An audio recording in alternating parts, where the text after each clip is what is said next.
Welcome one and all to the Cine Geeks podcast, or movies, TV, and all things geek collide. I'm Angela, still joined by my co-host Roy. Hey everyone. Alright, for today's episode, we'll be talking about the newest big release out in cinemas, Joker Folie à Deux, directed by Todd Phillips, written by Phillips with Scott Silver, starring Joaquin Phoenix, reprising his award-winning role as the titular character, alongside Lady Gaga, Brendan Gleeson, and Catherine Keener. Yes, but before we continue, we'd like to remind everyone who hasn't done so to please follow our pod wherever you listen to podcasts like Spotify, Apple Podcasts, and YouTube. That goes for our previous or existing listeners who are not yet subscribed to our podcast. Yes, please do subscribe. It's gonna help our pod a lot. Yes, thank you. And of course, don't forget to follow us on our social media. We have Instagram, TikTok, Facebook Threads, Letterboxd, and X, aka Twitter, so you can join in on the fun. Also, visit our website, www.cinegeekspod.com, for the latest in movie and TV news and reviews. And send us your questions, suggestions, and feedback to our email address, cinegeekspod@gmail.com, and join us on our Facebook group called the Cinegeeks PH HQ. So there we interact with our fellow Cinegeeks and post contests from time to time. Yeah, and of course, if you want to start a conversation as well on there, please feel free to do so. Feel free to join us. All right.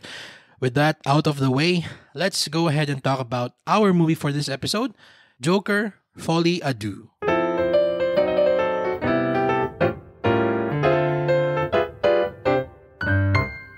Arthur Fleck is institutionalized at Arkham, awaiting trial for his crimes as Joker. While struggling with his dual identity, Arthur not only stumbles upon true love, but also finds the music that's always been inside him. Yeah. So, Joker, Folie à Deux, sequel to the 2019 film, Joker, for some reason, nag-resonate with so many people. Yung Joker 1. Yung Joker 1. It did. Diba? Naalala ko nung lumabas yun noong 2019.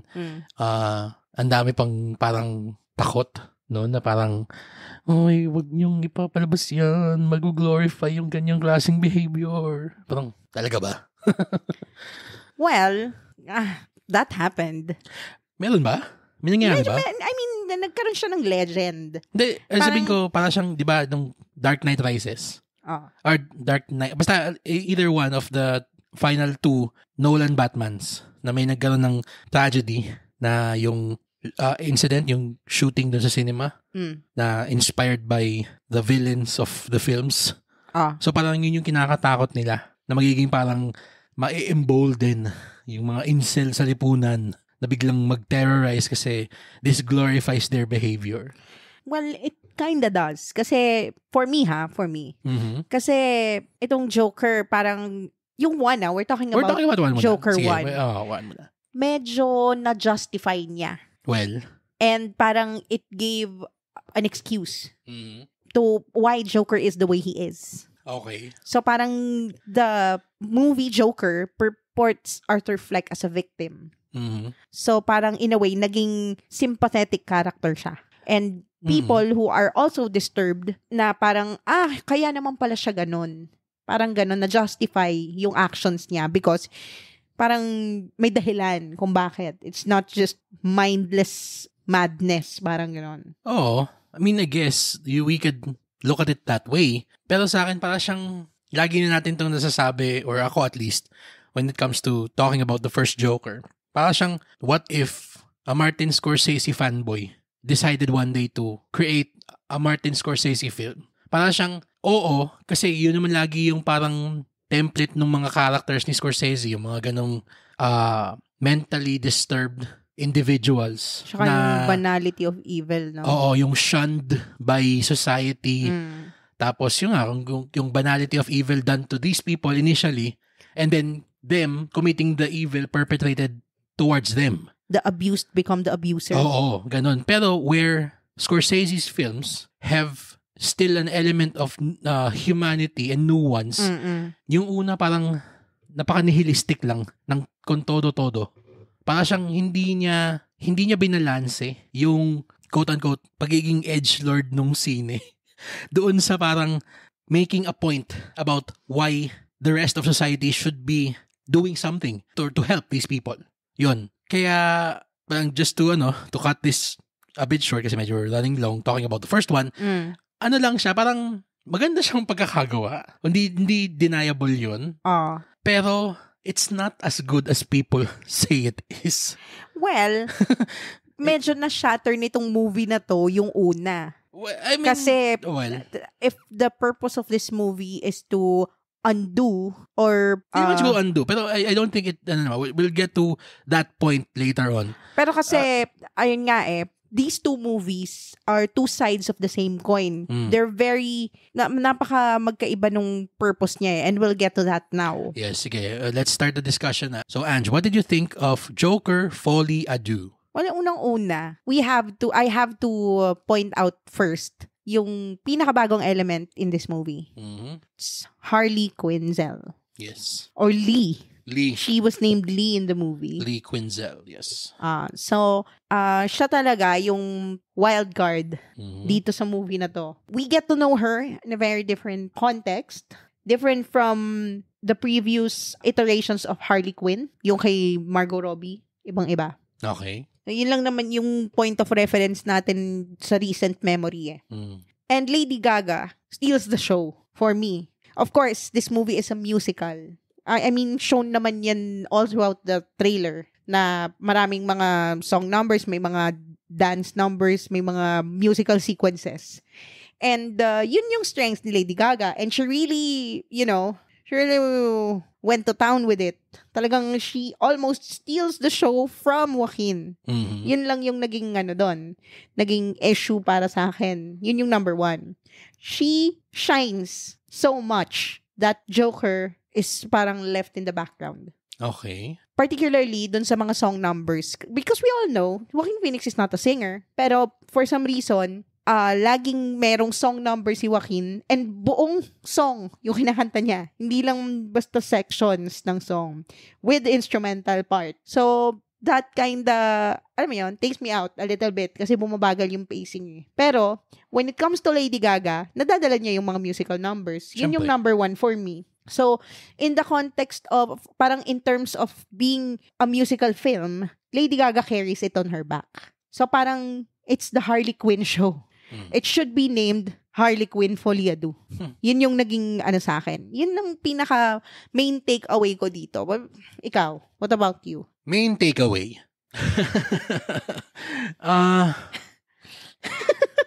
Jesus Christ. It's funny because it's been 3 days since we saw the film. And hanggang ngayon, I'm still trying to make sense of what we watched. Same. I know in my heart na I didn't like it. So there, that's Roy's take of the film.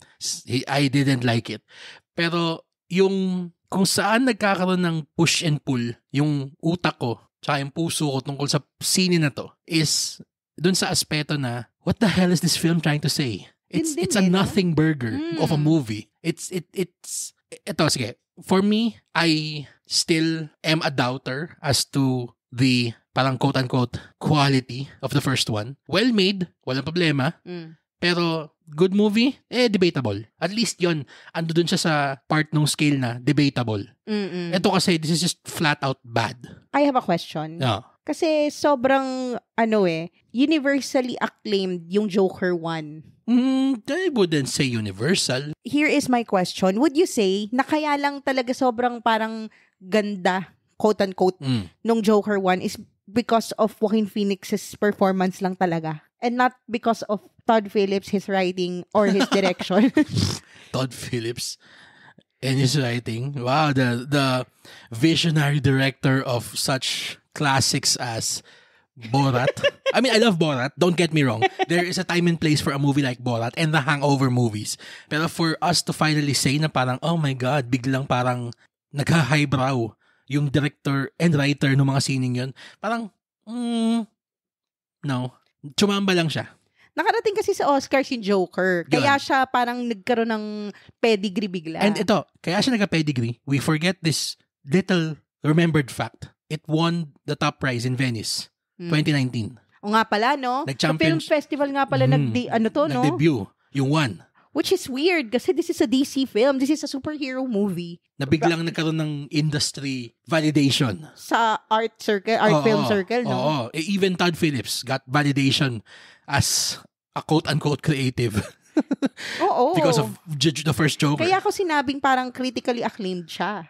Well, sige, yes, I would agree. Oo. Kaya ganun kasi, esteem, merong level of estimation na parang binigay doon sa una. Kaya ang laki nung hype nitong pangalawa. Especially since everybody knows, or these people who are in the know of the mythology of the comics, na pag sinabi mong, uy, Harley Quinn is here, everybody's gonna get excited. Everybody's gonna wanna see what happens, especially since Joaquin Phoenix gave a very fantastic performance. That I cannot take away from him. He deserved the award. Yes. He did.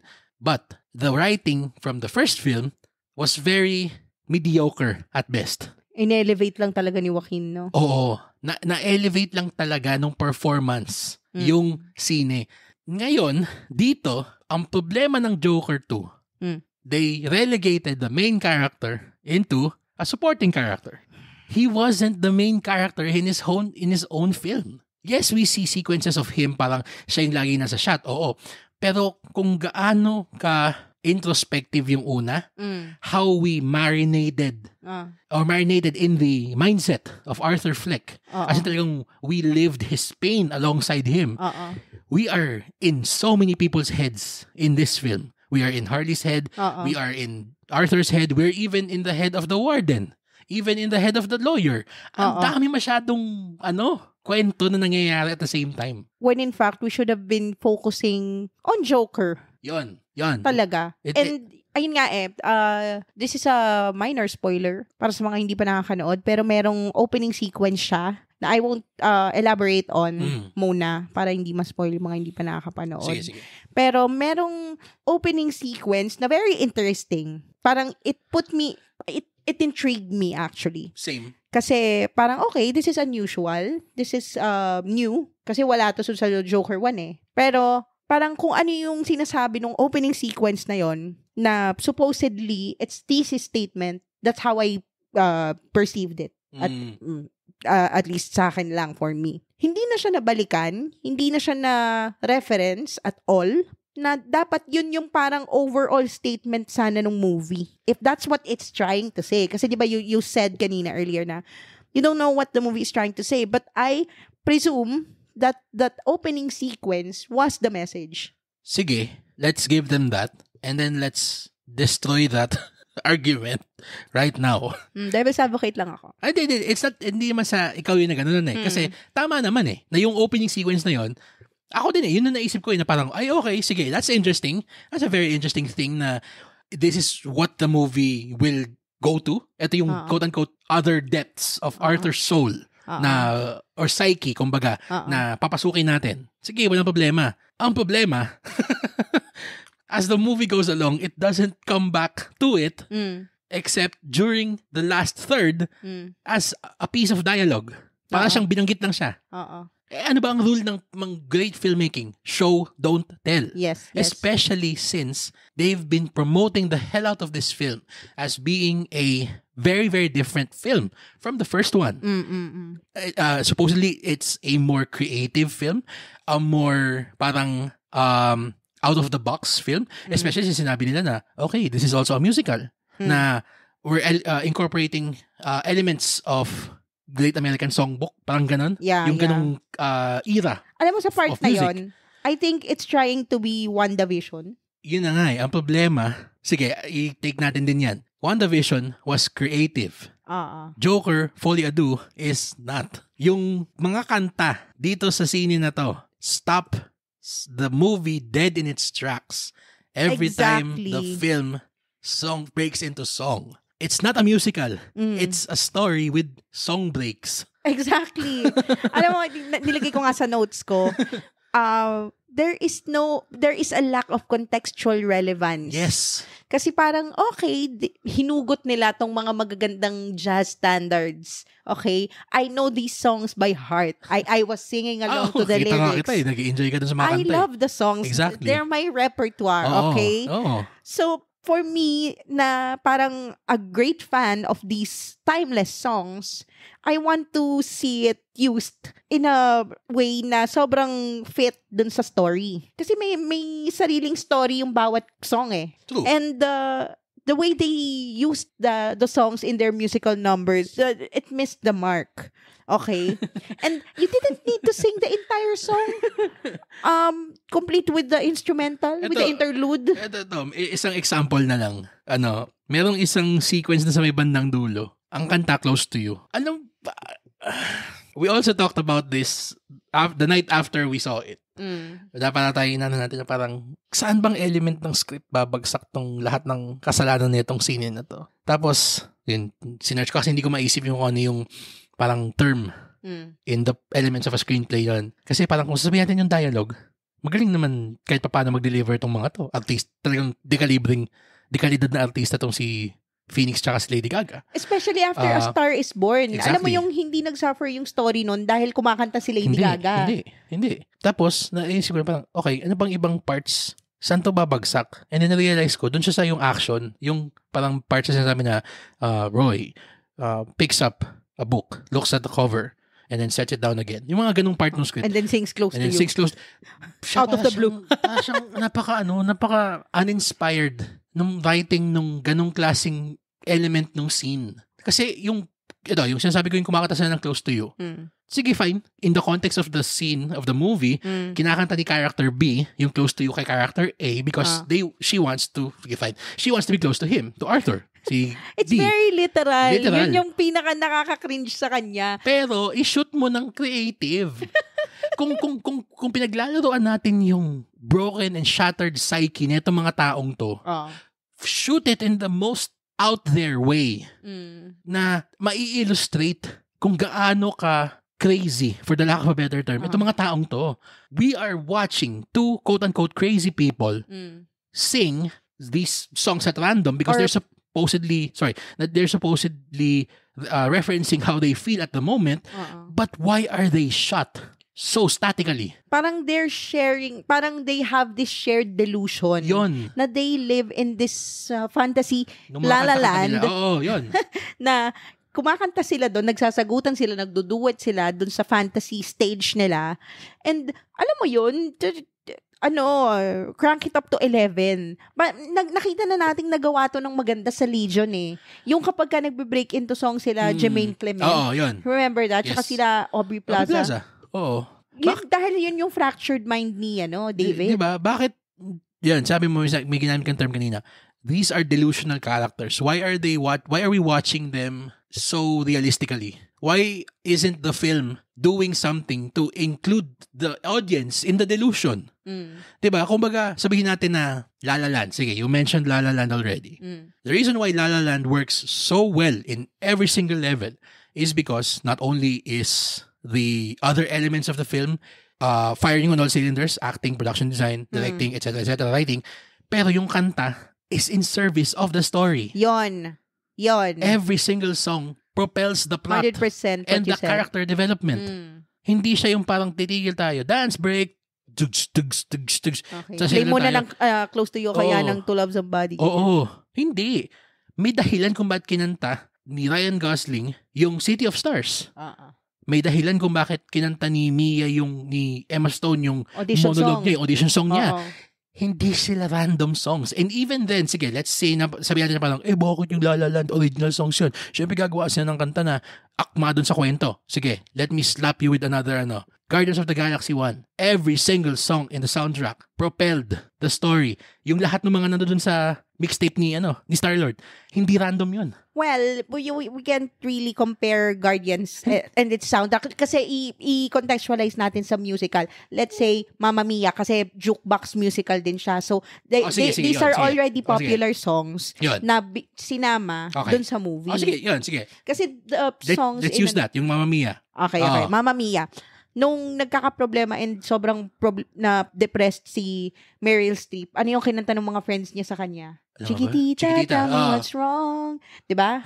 Yun yung, it's in the service of the story. Tama ka. Tapos, yung ano ba to? Yung nagkakaproblema na si Pierce Brosnan at saka si Meryl Streep kasi na-realize na ni Pierce Brosnan na siya yung tatay ni Amanda Seyfried. Kinanta niya yung SOS. Yun. So, may dahilan kung bakit nila kinakanta yung kanta at that specific moment. Na-contextualize nila. In the context of the film. Yes. And very, may element of visual flair. Every element of the film works with the song. In concert with the song. Hindi siya yung biglang, okay, production design, okay, cinematography, okay, even writing. Tigil muna tayo. Pakantahin muna natin sila ng Close to You. O kaya biglang nanonood siya ng TV. Tapos, okay, sige. Pakantahin mo siya ng isang buong For Once in My Life. And don't get me started dun sa ilang beses kinanta yung That's Life. Yun pa din. Bakit inuulit-ulit yung mga songs? To the point na ito, this is no joke kasi for some reason hindi nila binuksan yung ilaw agad-agad nung premiere na to, so everyone assumed na may end credits tag. Tapos nung dumating na yung credits dun sa part ng mga kanta-kanta, parang 5 ata yung That's Life. Iba-ibang version. Baka variants. Iba-iba. Pero lahat sung by Joaquin Phoenix lahat. Merong big band, merong ballad, merong swing. Pero, okay, we get it. That's life. Yes. C'est la vie. Pero, do we have to really repeat the same song over and over again? Marami pang ibang jazz standards na ganun din yung ano. Ito this film or this musical was made by somebody who doesn't understand how musicals work. True. Yun lang yung masasabi ko sa kanya. It's a supreme disappointment, especially given the caliber of everybody involved. Let me ask you this. Sige. Do you think a sequel was necessary? No. For Joker? No. Okay, that was quick. No. Especially since ito yung pinuntahan niyang direksyon. No. Okay, sige. Let's say nandito na tayo, nagkaroon na ng sequel kahit sinabi mo na no, it didn't need a sequel. Pero we got one. Okay. Not that we asked for it. Pero the choice of it being a musical, what can you say about that? Why? Todd Phillips, yun lang yung masasabi mo? Why? Oh, why? Why? Parang dahil lang may Lady Gaga ka, kaya ka mag-musical. Di ba si Lady Gaga part naman siya ng American Horror Story minsan? Si Lady Gaga, oo. Hindi naman siya kumakanta dun, di ba? Hindi. Di ba? Bakit kailangan pakantahin si Lady Gaga? Kasi she's Lady Gaga. And, yun nga yung sinabi ko binagnit ko to sa Sin Bodies natin. I mentioned na parang ni-remake lang ni Lady Gaga yung Tony Bennett duets with her. Pero si Joaquin Phoenix na lang yun, kasi siya na lang yun nandyan Parang, you wanna do a jazz album, Joaquin? Wala ganun talaga yung gustong gawin ni Lady Gaga siguro kaya pumayag siya dito. Sinabi ni Joaquin na, tara, kumanta tayo. Ito namang si Todd Phillips, nakaisip ng script na, tige ito, kakanta lang kayo. Okay, sure. Hitting so many birds with one stone, pero parang walang maganda nangyari. Pero question, yung song, since fan ka din naman ng jazz standard. Yes, very much so. Do you think na these are the right songs to use? Or parang, does it really represent the tone of the movie or what it's trying to say? Ang sa akin naman kasi, I think the reason why they used jazz songs is first and foremost to be era specific. Okay. So it's 70s, 80s. So kung paano yung reference natin sa mga NSYNC, Backstreet, ganun pa sa kanila yung mga ganung kanta. Sobrang fresh, pop. Ang biggest issue ko lang talaga is how the songs were used. And you pointed out na parang okay. And ikaw din. I mean, hindi ka lang fan. You used these songs as a singer for 15 plus years. Yes. Diba? These exact songs. Mismong songs na yon. Mismong mga kantang yon. So parang Bewitched and, diba? That's Life. Kaya actually sa akin, the question is, sa'yo dapat, okay ba sa kanila na ginamit nila yon? Kasi ako sa akin, ang konteksto ko lang kasi is yung sa sine lang. Hindi nila ginamit. Ang ganda sana ng mga choices nila. Napakaganda ng mga pinili nila ng kanta. lahat. May isa pang kanta doon na medyo proud pa ako sa sarili ko kasi parang ako yun naka-recognize. Kaya mo sa akin, anong kanta yun? Sabi ko, ano yun? Sergio Mendes. Yung Brazil 66 na The Joker. Diba? So, it was there. The title, The Joker, sana. Pero parang, bakit ganon yung pagkakagamit? Do you think that song from Sergio Mendes birthed this musical movie? Napakinggan ni Todd Phillips at random yung The Joker. Tapos, sige nga, gawa ako ng movie about The Joker. So, actually, there is credence to that. Kasi, talaga? Inspiration can come from anywhere. Okay. Diba? Pwedeng sabihin natin na hypothetically ang nangyari was Scott Phillips. I don't trust Todd Phillips. Scott Silver pala, sorry. Scott Silver. I don't trust Todd Phillips to have a cogent thought like this in his head.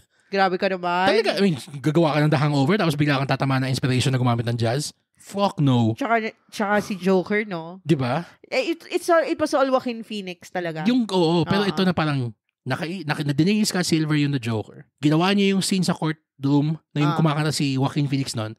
And then they made the movie going out from that scene. Nag-reverse engineer sila ng movie. That's exactly how this movie feels like. It's reverse engineered from one germ of a scene that doesn't even fit the entirety of the movie. Di dapat lahat ng mga clown-themed songs pinasok nila. Send in the Clowns. Bakit wala, di ba? Oo. At saka yung ano ba to? Tracks of My Tears, yung mga ganyan. Oh, yun. Di ba? Ang dami. Kasi ito pinoy mo pa to, one last na lang before we wrap this up. That specific scene I'm talking about, you pointed at me and told me, this feels like Chicago. Especially the courtroom. Talagang as in, they both reached for the gun vibes. Exactly. As in, yung Richard Gere and Velma Kelly and Roxy Hart. Diba? Ganon na parang yung vibe nung scene na yun.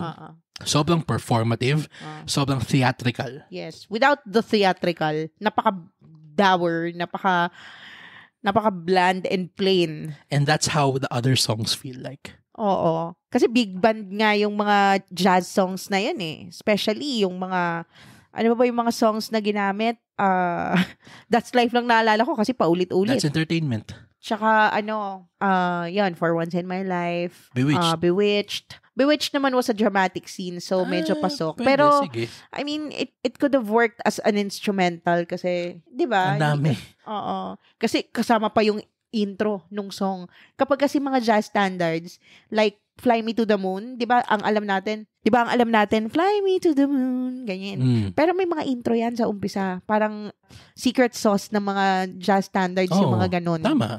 That is common. Exactly. And yung Bewitched, usually, dumidiretso siya sa I'm wild again, beguiled again. Pero ito, yung version niya, may kasamang intro. So parang extended version siya. Ganyan yan eh. At then, secret sauce time. Pag nung tumutugtog pa ako, yung ganyan yung parang part na nire-reserve in the middle of a song supposedly for the musicians to show off. Yung ganon. To improvise. Doon sila nagsosolo. So, the fact that was included means that whoever conceptualized this part did not think about it in the context of it being in the film. They're thinking about it in the context of watching it as a performance. It was overindulgent. Yun. It really was. Everything. Actually, that's the best word we can use for this film as we wrap up our discussion kasi we will just go around in circles talagang just lamponing this film. What a shame kasi I love the songs talaga. Pero yun na nga, it's an overindulgent nothing burger of a movie. And if you are making a musical film, everything... Using existing jukebox stuff, yun everything depends on the songs. Exactly. So parang yun pa, yung variety, it all sounds the same. True. Puro mga... Sometimes literally, 5 times. Alam mo yung mga... Same song. Yung ABBA na format na Oo, walang variety. Na jazz standard na puro big band swing. Wala ka man lang sinama na blues, waltz. I mean, may isa yung What the World Needs Now, pero mas ginamit siya heavily sa trailer, hindi naman dun sa mismong movie. Tapos, wala kang bossa nova, wala kang parang fast swing or slow swing ballad. Kaya siguro hindi mo na-recognize yung The Joker kasi hindi siya tinugtog ng bossa. Di sana nagkaroon Ginawa pala siyang blues big band. Alam mo, isa sa mga secret sauce pa ha. Bibigay ko tips sa mga siguro meron dyang mga aspiring singers or musicians. When you make a playlist, when you make a set list pala, kailangan iba-iba yung tunog. Oo. Kasi kapag pare-parehas yung beat and yung chord, yung let's say yung key nung songs na pinipili mo, bawa puro ka medium swing na jazz standard, it would sound like a 1-hour song. It would get boring. You have to have variety. Exactly. Kailangan may kwento ka din na kinukwento, may build up, merong climax, merong slow down, may magda-dramatic. Yung ganon. Meron siya dapat dynamics and variation, hindi monotonous. And as a musician, this set list was monotonous. Exactly. AF. Ayun lang. Musician rant over. Alam mo, kung ano sana yung... Ito, sige, one last thing ko lang sabihin na lang din. Kung gagamit sana sila ng tugtog, alam mo kung sino yung perfect sanang gumawa ng scene na to? Si Damien Chazelle. I was about to say. Siya na rin dapat nagsulat. Siya na rin dapat pumili ng mga kanta kung magiging jukebox musical siya. Just ko. Ay, nakakalungkot kasi, I mean, ako personally, based on the trailer, I was looking forward to it so much. I really wanted to love it. Same. Talaga. Especially since gagamit sila ng jazz and all a Great American Songbook. Putik. Tas biglang ganun. Oh my God.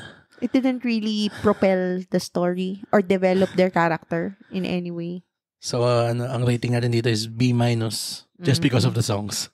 And the performances. Yes. Yun lang. Talaga. Pero everything else... This movie was not necessary. Exactly. Ito nga one last ma-point out ko lang kasi pinakita dun sa trailer na yung nasa kulungan sila pa. Tapos binuksan ng mga warden yung mga payong. Una, itim lahat.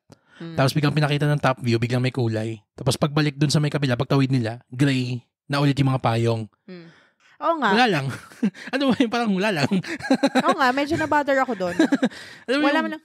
Sorry, go ahead. Sorry. If it's all in his head, I think a good example to point out na nagagawa yung parang switching between the colorful and the bland, Kevin Can F himself. Oh my God. Yes. On Prime Video now. Watch that. Excellent. Mwah. Yun. Kung anong itong Folie à Deux, yung Kevin Can F himself is Kung ganun yung message na gustong ikwento dito, na nagsuswitch between his fantasy and his reality, that series is a good example of that. Yes. So, is it safe to say that we can say Joker can F himself? He did. Spoiler. Sige na. Tubusin na natin to.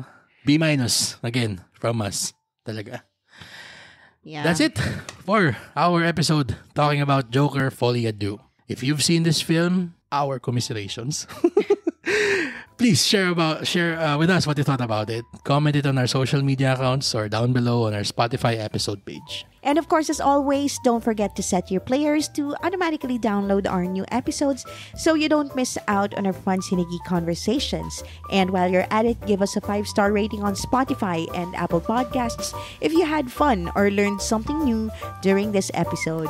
And truthfully, even though we didn't like the film, we still want to thank profusely Warner Brothers Philippines for inviting us to watch the film. But as always, the studio and the distributor were not given any creative control or editorial approval of this episode. They are hearing our review for the first time, same as you are. For my co-host Troy, this has been Angela. Thank you for listening to the Cine Geeks podcast, where movies, TV, and all things geek collide.